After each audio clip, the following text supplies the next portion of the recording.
بسم اللہ الرحمن الرحیم اللہم صلی علی سیدنا و شفیعنا و حبیبنا و طبیب قلوبنا و شفاء صدورنا و مولانا محمد کما تحب و ترضى بأن تصلی علیہ صلی اللہ تعالی علیہ وسلم۔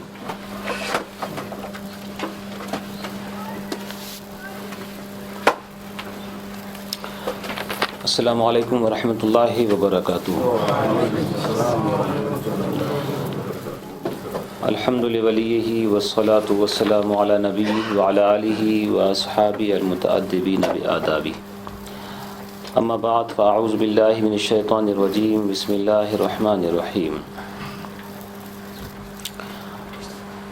قالوا ان يسرق فقد سرق اخ له من قبل فأسرها يوسف في نفسه ولم يبدها لهم قال انتم شر مكانا والله اعلم بما تصفون۔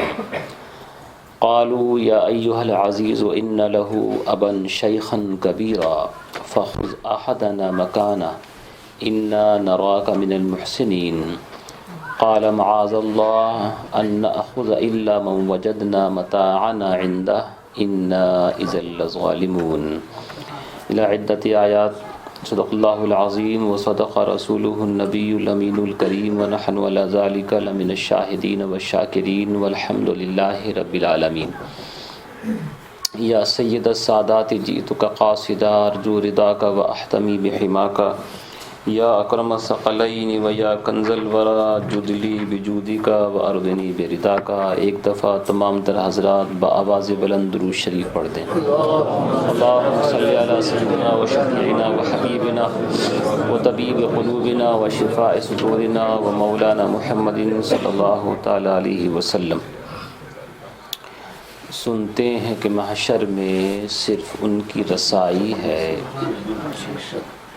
سنتے ہیں کہ محشر میں صرف ان کی رسائی ہے، گر ان کی رسائی ہے لو جب تو بن آئی ہے، گر ان کی رسائی ہے لو جب تو بن آئی ہے۔ مچلا ہے کہ مجرم نے امید بندھائی ہے، مچلا ہے کہ مجرم نے امید بندھائی ہے، مچلا ہے کہ رحمت نے امید بندھائی ہے، کیا بات تیری مجرم کیا بات بنائی ہے۔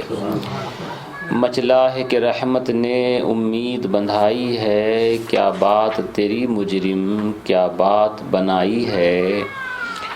سب نے صف محشر میں للکار دیا ہم کو، سب نے صف محشر میں للکار دیا ہم کو، اے بے کسوں کے آقا اب تیری دہائی ہے، اے بے کسوں کے آقا اب تیری دہائی ہے۔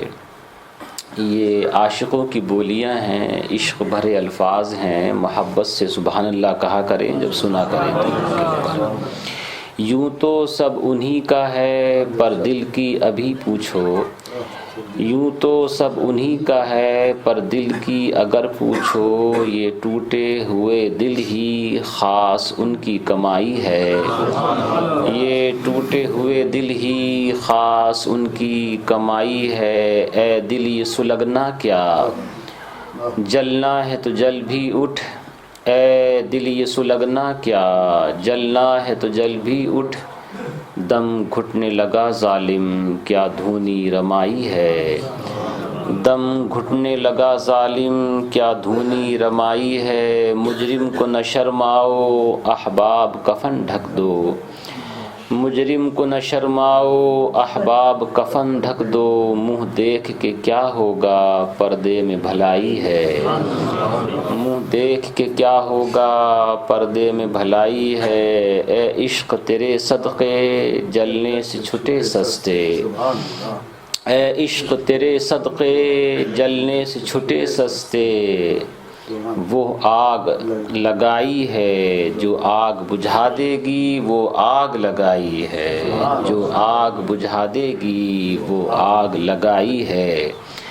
طیبہ نہ سہی افضل مکہ ہی بڑا زاہد، طیبہ نہ سہی افضل مکہ ہی بڑا زاہد، ہم عشق کے بندے ہیں کیوں بات بڑھائی ہے، ہم عشق کے بندے ہیں کیوں بات بڑھائی ہے، مطلع میں یہ شک کیا تھا واللہ رضا واللہ، مطلع میں یہ شک کیا تھا واللہ رضا واللہ، صرف ان کی رسائی ہے، صرف ان کی رسائی ہے، صرف ان کی رسائی ہے، صرف ان کی رسائی ہے۔ ایک دفعہ اور درود شریف پڑھ دیں، اللہم صلی علی سیدنا و شفیعنا و حبیبنا و مولانا محمد صلی اللہ تعالی علیہ وسلم۔ یہ آیت نمبر 77۔ اس سے پہلے آپ نے سماعت فرمایا تھا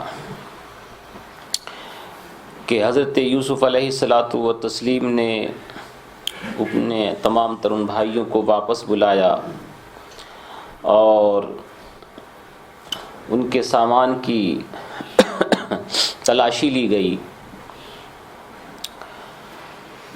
اور اس کے بعد پھر جو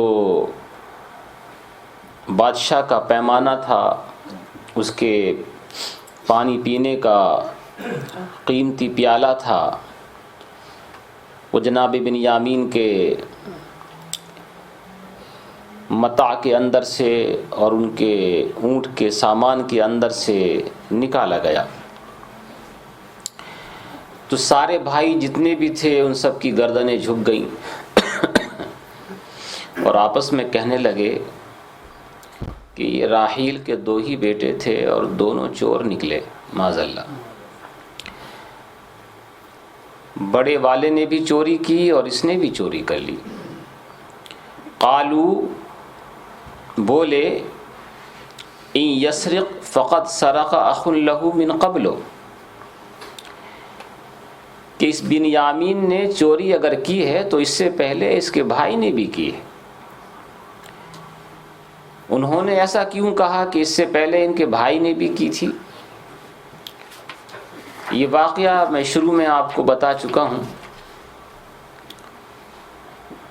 کہ حضرت یوسف علیہ الصلاۃ والتسلیم کو ان کے والد گرامی حضرت یعقوب علیہ الصلاۃ والتسلیم نے پرورش کے لیے اپنی بہن کے یہاں دے دیا تھا، اور بہن یہ چاہتی تھیں کہ یہ میرے ہی پاس رہے، چنانچہ ان کو روکنے کا ایک حیلہ، ایک بہانہ، ایک صحیح طریقہ انہوں نے اپنے طور سے یہ کیا کہ حضرت اسحاق کا پٹکا جو ان کے پاس تبرک کے طور پر بندھا ہوا تھا، حضرت یوسف کے کپڑوں کے اندر ان کی بے خبری میں باندھ دیا۔ ان کو پتہ بھی نہیں چلا کہ میری پھوپھی نے مجھے کپڑے پہناتے ہوئے کچھ اور بھی باندھ دیا ہے، اور اس کے بعد پھر اعلان کرا دیا کہ حضرت اسحاق کا پٹکا جو میرے پاس موجود تھا وہ مل نہیں رہا ہے۔ ادھر ادھر ڈھونڈا، آخر کار ان کے بدن سے بندھا ہوا ملا۔ تو ان کے یہاں پر جس کی چیز جس کے پاس مل جائے، سزا یہی تھی کہ جس کے پاس وہ چیز ملے وہ چیز والے کا غلام ہو جاتا ہے۔ وہ چاہتی بھی یہی تھی، تو مگر مشہور تو یہ ہو گیا نا کہ حضرت یوسف علیہ الصلاۃ والتسلیم نے چوری کی ہے، مگر آپ جانتے ہیں، سمجھتے ہوں گے کہ یہ چوری تھی ہی نہیں۔ یا دوسری وجہ یہ ہے کہ حضرت یوسف علیہ الصلاۃ والتسلیم کا نانا، جن کا نام لیان تھا، ان کے یہاں بت رکھے رہتے تھے، اور یہ ان کو بھی پسند نہیں تھا، ان کی والدہ کو بھی پسند نہیں تھا، حضرت راحیل کو۔ تو ایک دن ان کی والدہ نے خود حضرت یوسف سے کہا تھا کہ بیٹا یہ بت رکھے ہوئے ہیں، ان بتوں کو یہاں سے لے جا کر کے، تو سب کے سامنے تو لے جا نہیں سکتے تھے، اب اس کو آپ چاہے چوری کا ہو چاہے کچھ اور، اس کو لے جا کر کے پھینک آؤ، اس لیے کہ ہمیں نفرت ہے اس سے۔ تو حضرت یوسف علیہ الصلوۃ والتسلیم نے شرک اور بت پرستی کو ختم کرنے کے لیے وہاں سے اپنے نانا جان کے بغیر کہے ہوئے ان کے غائبانہ میں وہ بت وہاں سے اٹھائے اور سڑک پہ جا کر کے توڑے اور گندگی میں جا کر کے ڈال دیے۔ تو کیا اس کو چوری کہیں گے؟ انہوں نے تو بت پرستی کو ختم کرنے چاہا تھا کہ یہ اس لائق ہے ہی نہیں کہ ان کو گھروں میں رکھا جائے۔ تو ان کے بھائیوں نے اس کی طرف اشارہ کرتے ہوئے یہ کہا کہ اس نے چوری کی ہے تو اس کے بھائی نے بھی کی تھی، اور خود وہ سن رہے ہیں، حضرت یوسف علیہ الصلوۃ والتسلیم خود سن رہے ہیں اس بات کو۔ فَأَسَرَّهَا يُوسُفُ فِي نَفْسِهِ، یوسف علیہ الصلوۃ والتسلیم نے اس بات کو اپنے اندر چھپائے رکھا، ظاہر نہیں کیا کہ یہ میرے ہی بارے میں ایسا کہتے ہیں۔ وَلَمْ يُبْدِهَا لَهُمْ، اور ان کو اس بات کے لیے اظہار نہیں کیا، ظاہر نہیں کیا ان کے سامنے۔ قال انتم شر مکانا، بلکہ فرمایا کہ تم ہی بری جگہ ہو، میں صحیح ہوں اپنے لیے گویا فرمایا، لیکن تم ہی بری جگہ۔ واللہ اعلم بما تصفون، اور اللہ خوب جانتا ہے اس کو جو تم بیان کر رہے ہو، یعنی میں چور نہیں ہوں لیکن تم مجھے بھی چور کہہ رہے ہو ساتھ میں، اور یہ میرا بھائی بھی چور نہیں ہے جس کو تم کہہ رہے ہو کہ اس نے چرایا ہے۔ لیکن جب انہوں نے یہ دیکھ لیا کہ اب بنیامین کو رکایا ہی جانے والا ہے تو منت و سماجت کرنے لگے، نرم ہو گئے، حالانکہ بڑے سخت تھے، نرمی کی اختیار کرنے لگے اور کہنے لگے قالوا یا ایھا العزیز ان لہ ابا شیخا کبیرا، کہنے لگے کہ اے عزیز مصر، اے بادشاہ مصر، ان لہ ابن شیخا کبیرا، کہ اس کے یہاں، اس کے پاس اس کا ایک باپ ہے بنیامین کا، شیخا کبیرا، بوڑھا ہے اور بزرگ ہے۔ فخذ احدنا مکانہ، تو تم اسے مت رکھو، ہم ہٹے کٹے ہیں، تندرست توانا ہے، تجھے کسی کو رکھنا ہی ہے تو ہم میں سے کسی کو رکھ لے اس کی جگہ، مگر اسے چھوڑ دے، اس لیے کہ ہم وعدہ کر کے آئے ہیں اپنے باپ سے کہ ہم اسے ساتھ لے کر کے آئیں گے، اور یہ نہیں جائے گا تو ہمارے باپ بہت پریشان حال ہو جائیں گے۔ فخذ احدنا مکانہ، تو اس کی جگہ ہم میں سے کسی کو رکھ لے، انا نراک من المحسنین، بے شک ہم تجھے نیکوکاروں میں سے سمجھتے ہیں، اچھے لوگوں میں سے سمجھتے ہیں، تو نے ہمارے ساتھ بھلائی کی ہے، اچھائی کی ہے، یہ ایک اچھائی اور کر دے کہ ہم میں سے کسی کو رکھ لے اپنے پاس بدلے میں اور اس کو بھیج دے۔ قال معاذ اللہ، آپ نے ارشاد فرمایا اللہ کی پناہ، یہ کیسے ہو سکتا ہے کہ کسی اور کے کجاوے کے اندر پیالہ نکلا ہو اور اس کو نہ رکا کر کے کسی اور کو رکایا جائے، یہ کیسے ہو سکتا ہے؟ یہ تو تمہارے قانون کے خلاف بھی ہوگا، اور جو ان کا مقصد تھا وہ حل بھی نہیں ہو پائے گا اس کے اندر۔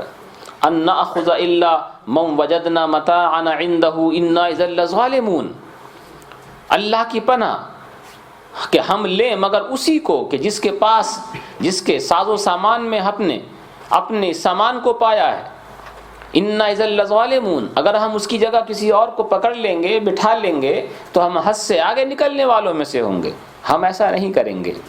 فلما استيئسوا منه، تو جب وہ ان کی طرف سے نا امید ہو گئے کہ اب یہ اسی کو رکائے گا اور ہم میں سے کسی کو رکانے والا نہیں ہے، خلصوا نجیہ، تو وہ ایک طرف جا کر کے انہوں نے سرگوشیاں کیں، چپ کے باتیں کیں آپس میں سارے بھائیوں نے، اور قال کبیرہم، جو ان میں سب سے بڑا تھا، روبیل جس کا نام بتایا جاتا ہے، یا عقل میں سب سے بڑا شمعون تھے انہوں نے، لیکن جو روبیل سب سے بڑے تھے عمر میں، انہوں نے یہ کہا، یہ وہی ہیں کہ جب سارے بھائی ان کو مارنا چاہتے تھے حضرت یوسف علیہ الصلوۃ والتسلیم کو، تو انہوں نے ہی کہا تھا کہ نہیں، مارو نہیں ان کو، ختم مت کرو ان کو، یہ پہلے ہی سے ہمدرد رہے ہیں۔ جب انہوں نے یہ دیکھ لیا کہ اب یہ بنیامین کو رکا کر کے رہیں گے تو یہ سب سرگوشی کرنے لگے، انہوں نے تھوڑی دیر کے لیے کانفرنس جیسی کوئی گفتگو کی الگ جا کر کے، اور اس کے بعد پھر کہا کہ دیکھو ہمارے باپ نے ہم سے یہ کہا ہے کہ اس کو ساتھ میں لے کر کے آنا، لیکن اب یہ رکانے کی بات چل رہی ہے۔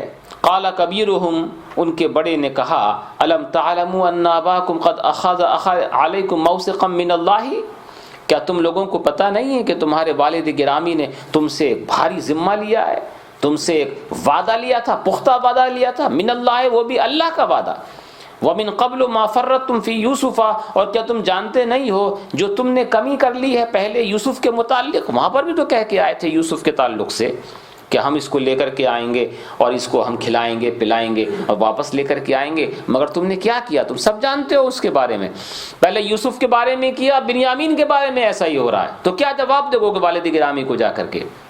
تو وہ روبیل کہنے لگے جو سب سے بڑے بھائی تھے، فلن ابرح الارض حتى يأذن لي ابي او يحكم الله بي، میں تو یہاں زمین سے ہلوں گا نہیں، میں جاؤں گا ہی نہیں، تم لوگ چلے جاؤ، میں جانے والا نہیں ہوں، میں یہیں پر رہوں گا بنیامین کے ساتھ، یہاں تک کہ مجھے میرے باپ اجازت دے دیں کہ ہاں اب تم آ سکتے ہو، او یحکم اللہ لی، یا یہ کہ اللہ میرے لیے کوئی حکم نازل فرما دے کہ تم جا سکتے ہو، اس وقت تک میں ہلوں گا نہیں۔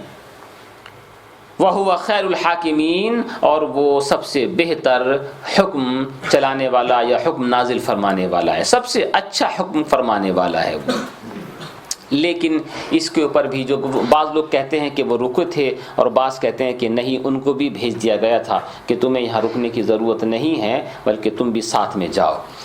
ارجعوا الی ابیکم، کہا کہ تم سارے کے سارے لوگ جاؤ اپنے والد کے پاس، فقولوا یا ابانا، جا کر کے کہو کہ اے ہمارے والد گرامی، ان ابنک سرق، کہ آپ کے بیٹے نے چوری کر لی، وما شہدنا الا بما علمنا وما كنا للغیب حافظین، اور ہم تو صرف اسی کے گواہ ہیں جس کا ہمیں علم ہے، اور ہم غیب کے جاننے والے تو ہیں نہیں کہ غیب میں ہوا کیا ہے، ہم تو یہ جانتے ہیں کہ ظاہر میں ایسا ہوا ہے کہ اس نے چوری کی ہے۔ اب انہوں نے اپنے اوپر سے، اچھا ایک آگے بڑھنے سے پہلے ایک چیز کی طرف اور توجہ دلائیں، وہ یہ کہ حضرت یوسف علیہ السلام نے بنیامین کو روکنے کا جو طریقہ اختیار کیا، اس پہ کبھی کبھی سوال ذہن میں آ سکتا ہے کہ وہ نبی ہیں، وہ رسول ہیں، نبی اور رسول ہوتے ہوئے انہوں نے ایک ایسا کام کیوں کیا کہ جو انہوں نے کیا نہیں تھا اور ان پہ چوری کا الزام آ گیا، اس کی وجہ سے ان کی بے عزتی ہو گئی جناب بنیامین کی؟ ایک جواب تو ہم پہلے دے چکے ہیں، وہ کیا کہ جناب بنیامین کو جب یہ پتا چلا کہ یہ جناب یوسف علیہ السلام میرے سگے بھائی یہی یوسف ہیں، یہی میرے سگے بھائی ہیں جو بادشاہ مصر ہیں، تو وہ ان سے لپٹ گئے اور کہا کہ میں تو یہاں سے جانے والا نہیں ہوں۔ تو کہا کہ تم کیسے روکو گے یہاں پر، ان کو شک شبہ ہو جائے گا، یا یہ کہ وہی کام کیا جائے جو میری پھوپھی نے میرے ساتھ کیا تھا۔ وہی واقعہ یاد آیا ان کو جو میری پھوپھی نے میرے ساتھ کیا تھا نا، پٹا باندھ دیا تھا، اس کی وجہ سے بھی مجھے رکنا پڑا وہاں پر، ایسا ہی کوئی کام کرنا پڑے گا، حالانکہ یہ تم جانتے ہو تمہارے اوپر الزام آئے گا۔ تو انہوں نے کہا مجھے اس کی کوئی پرواہ نہیں ہے، مجھے ایک نہیں 10 چوریوں کے لیے لگوا دو، لیکن مجھے رکنا ہی تمہارے پاس ہے۔ اب وہ خود سامنے والا کہہ رہا ہے مجھے اس کی کوئی پرواہ نہیں ہے، جو چاہو وہ میرے اوپر لگواؤ، جس طرح سے چاہو تم میرے ساتھ کرو، لیکن مجھے رکنا یہیں پر ہے، مجھے جانا نہیں ہے۔ اب یہ ظاہر بات ہے کہ یہ چوری تھی ہی نہیں، کیونکہ یہ جان بوجھ کر کے صرف رکانے کا بہانہ، اس کو کہتے ہیں ہیلا، ہیلہ شرعی۔ کبھی کبھی ہیلا کرایا جاتا ہے، اور شریعت مطہرہ میں خاص طور سے فقہ حنفی کے اندر اس کے جوازات ہیں، قرآن اور احادیث سے یہ چیز ثابت ہے۔ ایک تو یہی جو میں نے آپ کے سامنے بیان کیا، دیکھیے مدرسے میں زکوٰۃ کا پیسہ لگانا جائز نہیں، حالانکہ ہر مدرسے کے اندر آپ روزانہ چندہ دیتے ہیں۔ کیوں؟ اس لیے کہ زکوٰۃ کا جب تک آپ کسی کو مالک نہ بنائیں اس وقت تک زکوٰۃ ادا نہیں ہوتی ہی نہیں۔ زکوٰۃ جس کی طرف سے ادا کی گئی ہے وہ زکوٰۃ ادا نہیں ہوگی۔ آپ نے زکوٰۃ کا پیسہ لے کر کے گئے اور جانے کے بعد اس سے اینٹیں خریدی، بجری خریدی اور سیمنٹ خریدا، اس کے بعد جا کر کے لگا دیا، جائز نہیں ہے، زکوٰۃ ادا ہی نہیں ہوئی وہ۔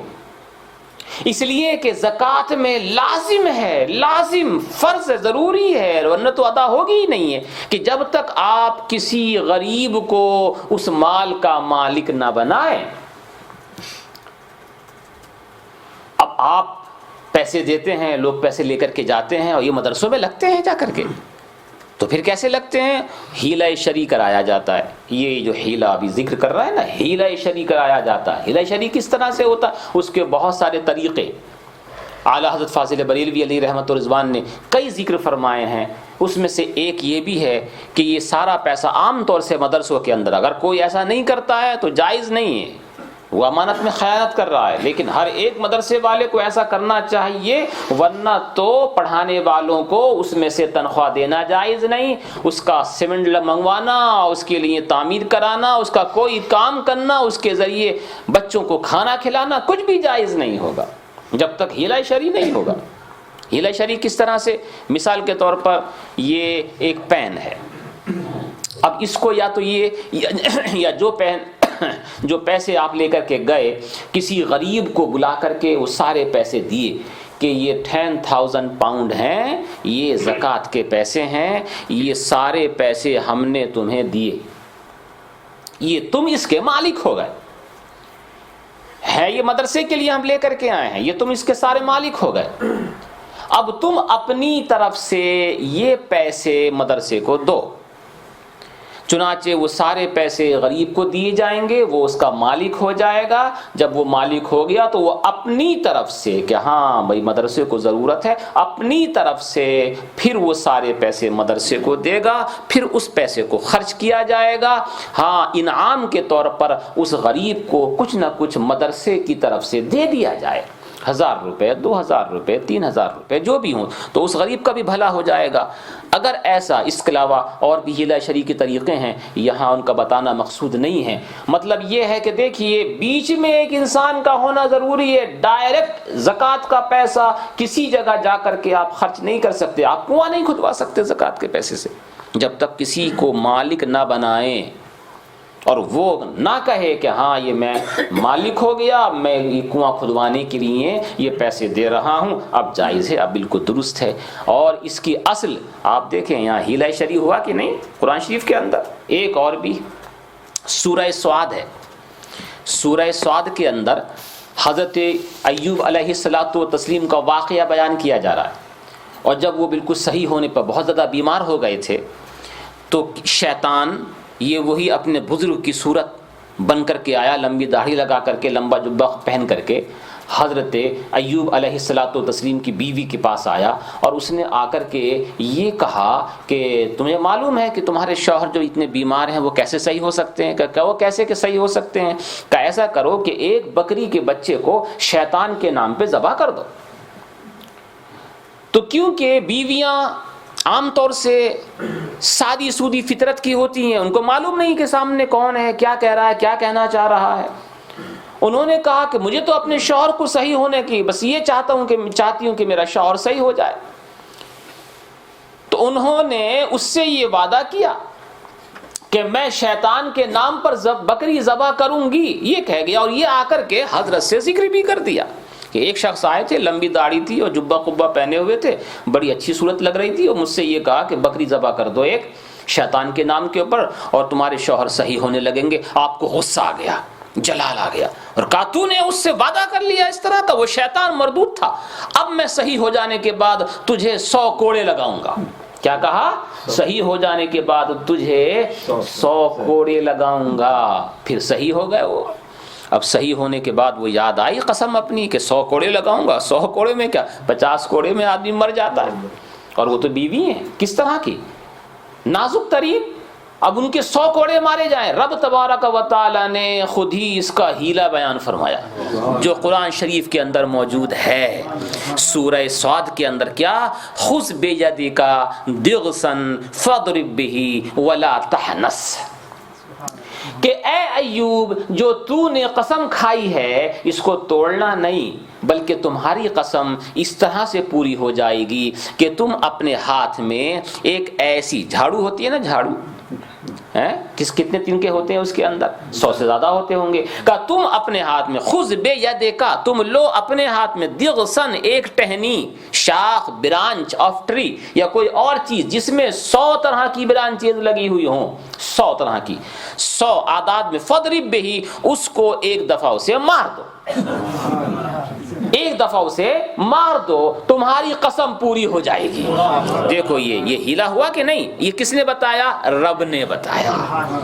تو یہ ہیلا شرعی ایسا نہیں کہ بھئی ہیلا شرعی درست نہیں ہے، جائز نہیں ہے. اب اور دیکھیں، نبی کریم علیہ الصلوۃ والتسلیم ایک دفعہ حضرت بریرہ، عظیم صحابیہ ہیں یہ رضی اللہ تعالیٰ عنہ، ان کے گھر پہ تشریف لے گئے.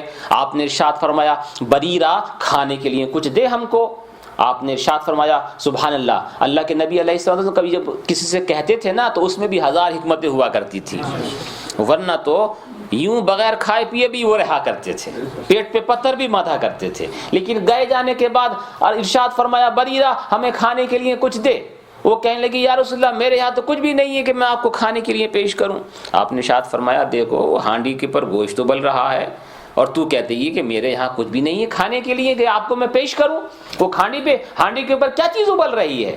عرض کیا یا رسول اللہ وہ تو صدقہ تھا، ہم غریب لوگ ہیں، لوگوں نے ہمیں ایک بکری کا گوشت لا کر کے دیا، وہ صدقہ ہے، وہ صدقے کا گوشت ہے، وہ صدقہ آپ کے لیے جائز تو ہے ہی نہیں. آپ نے کیا ارشاد فرمایا اے بریرہ لک صدقۃ ولنا ہدیۃ، وہ صدقہ تیرے لیے ہے، تو ہمیں پیش کرے گی تو یہ ہدیہ ہو جائے گا.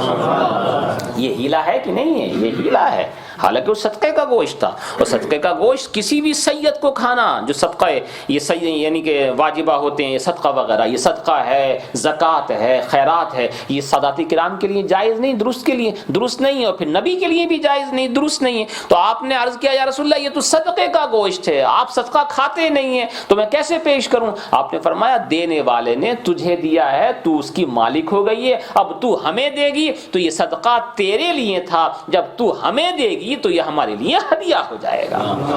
یہ کھانا جائز ہے، درست ہے. یہ اسی طرح سے یہ ہیلہ شرعی قرآن مجید کے اندر بھی ہے، احادیث نبویہ کے اندر بھی ہے. یہ حضرت بنیامین کو رکانے کا ایک ہیلہ بنایا گیا، اس کو کہیں گے عربی میں ہیلہ، طریقہ کار جائز طریقے سے، جس سے کوئی حرام جائز نہ ہو اور کوئی ناجائز حرام نہ ہو، کوئی جائز حرام نہ ہو جائے اور کوئی حرام جائز نہ ہو جائے. ایسا کوئی طریقہ اگر اپنایا جائے تو اس میں کوئی حرج نہیں ہے، فقہ حنفی کے اندر بالکل درست ہے اور بالکل صحیح ہے. یہ میں عرض کر رہا تھا. اچھا اس کے بعد ان تمام تر لوگوں نے جب یہ وہاں پر گئے نا اور جانے کے بعد کہا کہ آپ کے بیٹے نے چوری کر لی ہے، وَاسْأَلِ الْقَرْيَةَ الَّتِي كُنَّا فِيهَا، اور آپ نے یہ کہا ہے نا کہ ہو سکتا ہے کہ آپ یہ کہیں کہ یوسف کے بارے میں بھی یہ پہلے ایسے ہی کہہ چکے ہیں اور اب آ کر کے بنیامین کے لیے ایسا کہہ رہے ہیں. تو ان لوگوں نے کہا کہ آپ کو اگر ہمیں یقین نہیں آ رہا نا ہمارا، وَاسْأَلِ الْقَرْيَةَ الَّتِي كُنَّا فِيهَا، آپ پوچھ لیجئے ان بستی والوں سے. دیکھو قرآن شریف کے اندر وَاسْأَلِ الْقَرْيَةَ، اس کا ترجمہ ہے اور پوچھ لیجئے بستی سے. یہاں محذوف ہے اہل، مطلب اہل القریت، مطلب کیا ہے؟ پوچھ لیجئے بستی والوں سے، التی کننا فیہا، جن بستی والوں میں ہم موجود تھے. پوچھ لیجئے ان سے اگر آپ کو ہمارا یقین نہیں آ رہا کہ آپ کے بیٹے نے چوری کی، ہماری نگاہوں کے سامنے ان کے اونٹ کے اندر سے بادشاہ کا پیالہ نکل کر کے آیا، ہم نے خود اپنی آنکھوں سے دیکھا ہے. اگر آپ کو ہمارا یقین نہیں آ رہا ہے تو آپ کسی کو بھیجئے جہاں ہم تھے، جو بستی والے لوگ موجود تھے، ان سے جا کر کے پوچھ لیجئے. وَالْعِيرَ الَّتِي أَقْبَلْنَا فِيهَا، اور اس آپ قافلے والوں سے پوچھ لیجئے، قافلے سے پوچھ لیجئے، اقبلنا فیہا، جس قافلے میں ہم آئے ہیں ان سے پوچھ لیجئے آپ کہ واقعی میں یہ بنیامین نے اس کے متا کے اندر سے، اس کے سامان کے اندر سے وہ پیالہ نکلا ہے کہ نہیں نکلا ہے. وَإِنَّا لَصَادِقُونَ، اور ہم بالکل سچے ہیں، ہم بالکل صحیح ہیں. اس سے اشارہ ہوا اس چیز کا کہ جہاں پر کوئی کسی چیز کی شک شبہ والی بات ہو تو اس طرح کا بیان دے دینا چاہیے کہ جس سے شک اور شبہ دور ہو جائے. آپ کو یقین نہیں آ رہا ہے تو پوچھ لیجئے. اور یہاں کیا فرما وَاسْأَلِ الْقَرْيَةَ، پوچھ لیجئے بستی سے. حالانکہ بستی سے نہیں پوچھا جاتا ہے، پوچھا کس سے جاتا ہے؟ بستی والوں سے پوچھا جاتا ہے. یہ تو قافلے والوں کی بھی لکھا ہے، پوچھا وَاسْأَلِ الْقَرْيَةَ، پوچھ لیجئے بستی سے. یہ کیوں کہا ان لوگوں نے بستی سے پوچھ لیجئے؟ کیونکہ وہ جانتے تھے کہ ہمارے باپ نبی ہیں، ہمارے باپ نبی ہیں، معجزے والے ہیں. اتنا تو وہ جانتے تھے. وہ یہ بھی جانتے تھے کہ جب ہم لے کر کے گئے تھے نا بھیڑیے کو کہ اسی نے کھایا ہے، تو ہمارے باپ نے اس سے اشارہ کیا تھا اور کہنے لگا ہے کہ تو بتا کہ تو نے یوسف کو کھایا ہے کہ نہیں. تو ان کو تو یقین ہوگا بھی نہیں کہ وہ بھیڑیا بھی کبھی بولے گا، لیکن انہوں نے خود اپنی آنکھوں سے دیکھا تھا کہ وہ ان بولتا بھی نبی کے کہنے سے بولتا ہو گیا، اور اس نے اپنے ان سب کے سامنے فصیح زبان کے اندر گفتگو کی تھی. وہ جانتے تھے نا، اس لیے انہوں نے کہا کہ آپ پوچھ لیجئے. کس سے؟ بستی سے. آپ نبی ہیں، آپ یہاں کے در و دیوار سے پوچھ لیجئے کہ بنیامین نے کیا کیا ہے. آپ ان سے پوچھیں گے آپ نبی ہیں یا آپ کے بات کا جواب دے دیں گے. گویا معجزے کے طور پر پوچھ لیجئے جہاں پر ہم لوگ کھڑے ہوئے تھے کہ بنیامین نے ایسا کیا ہے یا نہیں کیا ہے. اس سے یہ اندازہ ہوا، پتہ چلا کہ ایسا کام کرنا چاہیے، کر لینا چاہیے کہ جس سے اگر کسی کو کوئی شک و شبہ ہو یا کوئی دل میں وسوسہ پیدا ہو سکتا ہو تو اس وسوسے کو دور کرنے کی ہمیشہ کوشش کرنی چاہیے. مثلا مثال کے طور پر آپ کسی راستے سے گزر رہے ہیں اور وہیں پر پکچر ہال ہے اور پکچر چھوٹنے کا ٹائم 3 o'clock. سمجھا رہا ہوں، اللہ تعالیٰ ہمارے نوجوانوں کو اس سے دور رکھے. اور آپ متقی پرہیزگار ہیں، آپ کسی ضرورت کے لیے اسی وقت گئے، 3 بجے ہی وہاں سے نکلے اور اسی ٹائم پکچر دیکھنے والے بھی وہاں سے نکلے. اب ایک آپ کا سامنے کا دوست بالکل جو آپ کو متقی سمجھتا ہے، پرہیزگار سمجھتا ہے کہ پکے نمازی ہیں، اور آپ بھی جا رہے ہیں اور وہ لوگ بھی آ رہے ہیں جو پکچر دیکھ کر کے نکلے ہیں. تو وہ سامنے والا سوچ سکتا ہے نا کہ یہ بھی جناب وہیں سے آ رہے ہیں، حالانکہ آپ وہاں سے نہیں آئے. تو کہہ سکتے ہیں کہ بھائی میں اپنے کسی ضروری کام سے یہاں آیا ہوا تھا، بس اتنا کہہ دینا کافی ہے.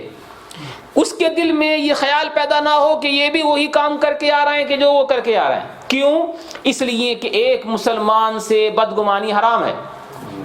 آپ نے یہ جملہ کہہ کر کے اس مسلمان کو بدگمانی سے بچایا، یعنی حرام کام سے بچایا.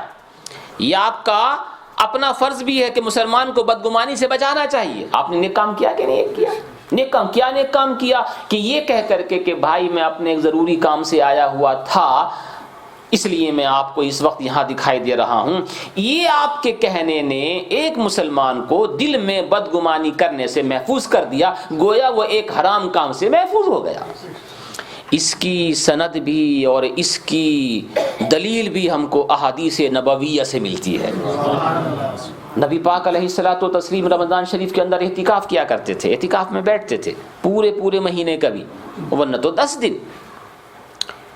ایک دفعہ آپ اعتکاف کے اندر تشریف فرما تھے، آپ کی جو زوجہ مکرمہ ہے حضرت صفیہ بنت حیی رضی اللہ تعالی عنہ، ام المومنین سیدہ مخدومہ رضی اللہ تعالی عنہ، صفیہ بنت حیی رضی اللہ تعالی عنہ کو کچھ ضرورت ہوئی حضور صلی اللہ علیہ وسلم سے کسی بات میں گفتگو کرنے کے لیے.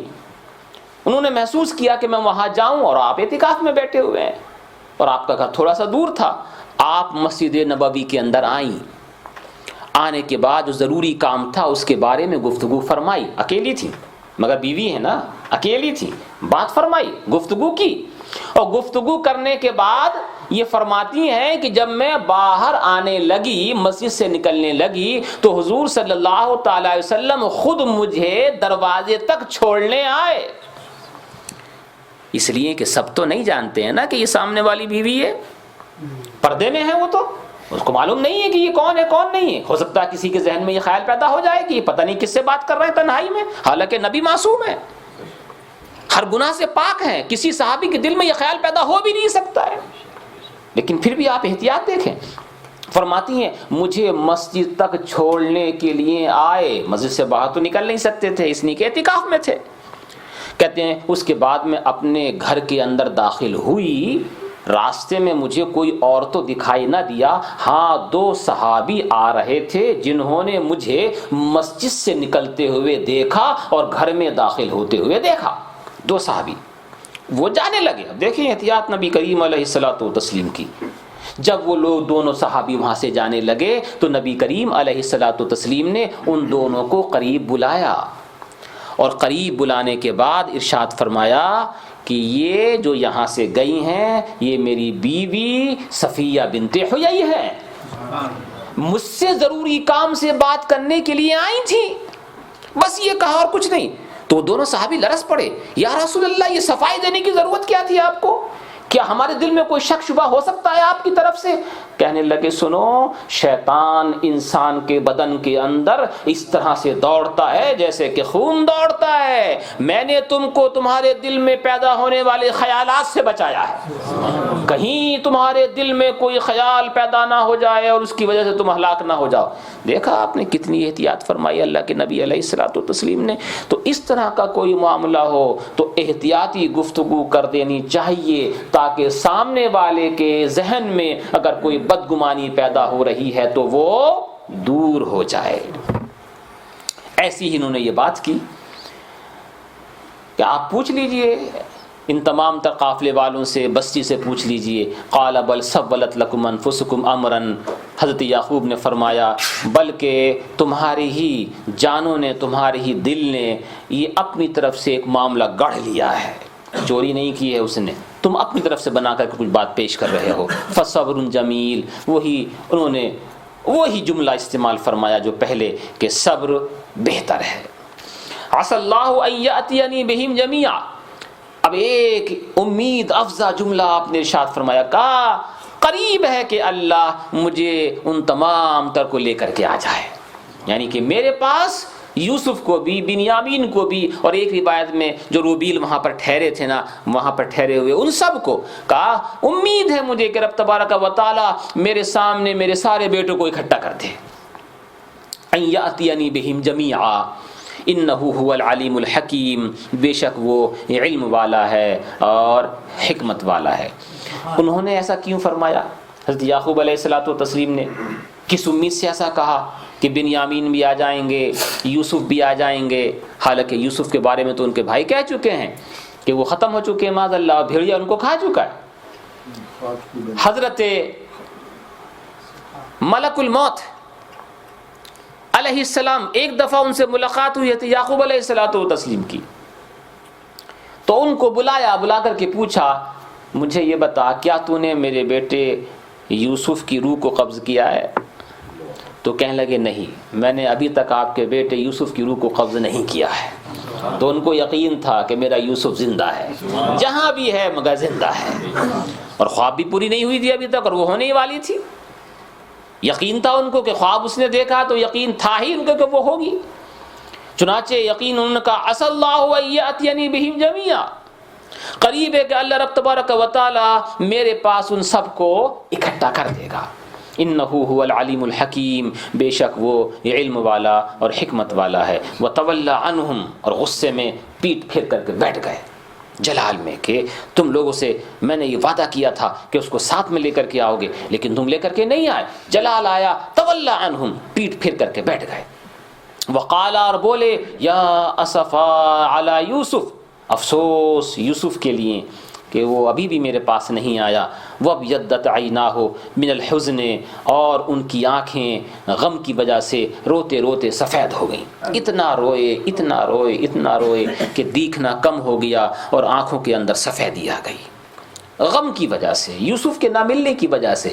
اس سے پہلے بھی غالباً میں نے آپ کے سامنے ذکر کیا، تقریباً 40 ایئرز تک، 40 سال تک روئے ہیں حضرت یوسف علیہ الصلوۃ والتسلیم کے لیے ان کے والد گرامی حضرت یعقوب علیہ الصلوۃ والتسلیم، 40 سال تک روتے رہے، روتے روتے روتے روتے آپ کی آنکھیں سفید ہو گئی تھیں، دیکھنا کم ہو گیا تھا، بلکہ بعض جگہ تو یہ کہ دیکھنا ختم ہی ہو گیا تھا۔ فَهُوَ كَظِيمٌ، تو وہ گویا کہ اپنے غصے کو چھپانے والا، پینے والا۔ قالوا تاللہ تفتأ تذکر یوسفا، تو روتے روتے جب دیکھتے تھے ان کے بیٹے تو کہا کرتے قسم اللہ کی آپ تو ہمیشہ یوسف کا ہی ذکر کرتے رہتے ہیں، جب دیکھو تو یوسف، جب دیکھو تو یوسف، ہمیشہ آپ یوسف کا تذکرہ کرتے رہتے ہیں، حتی تکون حردن، یہاں تک کہ آپ قبر سے جا لگیں گے، اتنا یوسف کو یاد کرتے ہیں، اتنا یوسف کو یاد کرتے ہیں کہ اسی کی یاد میں قبر تک پہنچ جائیں گے آپ، او تکون من الحالکین، یا یہ کہ آپ دنیا ہی سے رخصت ہو جائیں گے، اتنا کیوں یاد کرتے ہیں یوسف کو آپ؟ قال، حضرت یعقوب علیہ الصلوۃ والتسلیم نے کہا انما اشکو بسی وحزنی الی اللہ، میں تو اپنی پریشانی اور اپنے غم کی شکایت اپنے رب سے کر رہا ہوں، تم سے تو کچھ بھی نہیں کر رہا ہوں، وَأَعْلَمُ مِنَ اللَّهِ مَا لَا تَعْلَمُونَ، اور میں اللہ کی طرف سے وہ جانتا ہوں جو تم نہیں جانتے۔ ان کو یقین تھا اس بات کا، یوسف زندہ ہے، بنیامین بھی ابھی زندہ ہے، جو روبیل رکا ہے وہ بھی صحیح و سالم، سارے آ جائیں گے، کیونکہ اس خواب کے اوپر ان کو یقین تھا کہ وہ 11 ستارے اور چاند و سورج سجدہ کریں گے یوسف کو، اس کا مطلب یہ ہے کہ یوسف ہو تب کریں گے نا، اور وہ 11 ستارے موجود ہوں تب کریں گے نا، اور وہ ماں اور باپ موجود ہوں تب کریں گے نا، کہ سب چیزوں کا ہونا ضروری ہے، اس لیے ان کو یقین تھا کہ اے میرے بیٹو، جو میں جانتا ہوں رب کی طرف سے وہ تم نہیں جانتے، یہ میرا امتحان لیا گیا ہے، یہ مجھے امتحان میں رکھا گیا کہ آیا میں صبر کرتا ہوں یا نہیں کرتا ہوں، دیکھو تمہارے سامنے میں نے کس طرح سے صبر کر کے دکھایا، 40 سال تک روتے ضرور رہے لیکن اللہ کا شکر ادا کرتے رہے، شکریہ ادا کرتے رہے۔ فرمایا اس کے بعد یا بنیا، اے میرے بیٹو، اذهبوا، جاؤ، تیسری دفعہ اور جاؤ، 2 دفعہ ہو کر کے آ گئے تم مصر، اب تیسری دفعہ اور جاؤ، فتحسسوا من یوسف واخیہ، ڈھونڈو، تلاش کرو یوسف کو، اس کے بھائی کو تلاش کرو، ان کا دل کا یقین بول رہا ہے کہ یوسف ہے، ابھی موجود ہے، فتحسسوا، جا کر کے تلاش کرو، ڈھونڈو، من یوسف واخیہ، یوسف کو اور یوسف کے بھائی کو، ولا تیأسوا من روح اللہ، اور اللہ کی رحمت سے نا امید مت ہونا، اللہ کی رحمت سے نا امید مت ہونا، انہو لا ییأس من روح اللہ الا القوم الکافرون، اس لیے کہ اللہ کی رحمت سے صرف کافر قوم ہی نا امید ہوا کرتی ہے۔ اب اس کے بعد پھر وہ وہاں پر پہنچے، اور پہنچنے کے بعد کیا ہوا، کس طرح سے پیش آئے، چلیے ایک آیت کریمہ کا ترجمہ اور کر دیتے ہیں۔ فلما دخلوا علیہ، جب یہ سارے کے سارے وہاں پر پہنچے، قالو، جانے کے بعد کہنے لگے، یا ایھا العزیز، اے بادشاہ مصر، مسنا واہلنا الضر، کہ ہم کو ہمارے گھر والوں کو بڑی پریشانی آئی ہوئی ہے، وجئنا ببضاعۃ مزجاۃ، اور ہم حقیر سی پونجی لے کر کے آپ کے پاس آئے ہیں۔ یہ تیسری دفعہ آئے تھے نا، ان کے گھر میں کچھ بھی نہیں رہا تھا، یہ چھوٹی موٹی چیزیں، ٹوٹی پھوٹی چیزیں اٹھا کر کے لائے تھے، اور جو درہم لے کر کے آئے تھے نا وہ بھی ایسے تھے کہ کوئی ان کو قبول نہ کرے، لیکن پھر بھی لے کر کے آ گئے تھے، اور کہے ہمارے پاس تو کچھ بھی نہیں ہے، یہ جو کچھ گھر کے اندر اثاثہ تھا وہ سارا لے کر کے آ گئے ہیں، لیکن آپ احسان والے ہیں، آپ محسن ہیں، آپ انہی ٹوٹی پھوٹی چیزوں کے بدلے میں ہمیں غلہ دے دیجئے، انہی ٹوٹی پھوٹی چیزوں کے بدلے میں ہمیں آپ کھانے کی چیزیں دے دیجئے، اس لیے کہ آپ احسان والے ہیں۔ فَأَوْفِ لَنَا الْكَيْلَ، آپ پورا ہم کو غلہ ناپ کر کے دے دیجئے، وَتَصَدَّقْ عَلَيْنَا، اور ہمارے لیے آپ صدقہ کر دیجئے۔ کیسی بات ان لوگوں نے کہی، کیونکہ حضرت یوسف علیہ السلام کے سامنے صدقہ کر دیجئے، ہمیں صدقہ، آپ سے ہم صدقہ لینے کے لیے آئے ہیں۔ صدقہ کون لیتا ہے؟ غریب، مسکین، جس کے پاس کچھ نہ ہو، اور کتنی نرمی ہے ان کے اندر، اور کیسی لجاجت سے وہ کہہ رہے ہوں گے، ہم 2 دفعہ تو لے کر کے آئے اور آپ نے ہم کو دیا، اب ہمارے پاس کچھ بھی نہیں ہے کہ جس کو دے کر کے ہم آپ سے کچھ لیں، اب آپ سے صرف مانگنے کے لیے آئے ہیں۔ تصدق علینا، ہمارے اوپر صدقہ کر دیجئے۔ جب ان لوگوں نے یہ کہا نا کہ ہمارے اوپر صدقہ کر دیجئے، ہم آپ سے صدقہ لینے کے لیے آئے ہیں، تو حضرت یوسف علیہ السلام زار و قطار رونے لگے، پھر اب وہ برداشت نہیں ہو پا رہا ہے ان سے، زار و قطار رونے لگے، اور جب انہوں نے کہا ان اللہ یجزی المتصدقین، کہ بے شک اللہ صدقہ دینے والوں کو بہت عظیم جزا دیا کرتا ہے، بدلہ دیا کرتا ہے، تو حضرت یوسف علیہ الصلوۃ والتسلیم سے اب برداشت نہیں ہوا، زار و قطار رونے لگے، بہت زور زور سے رونے لگے، اور اس کے بعد کیا ہوا انشاءاللہ آپ کے سامنے کل پیش کیا جائے گا۔ اللہ تعالیٰ مجھے اور آپ کو سب کو قرآن عظیم کے فیضان سے مالا مال رکھے، اور اس کے حکم اور اس کی حکمتوں سے ہم سب کے قلوب کو روشن و تابناک فرمائے، آمین۔ وآخر دعوانا ان الحمد للہ رب العالمین۔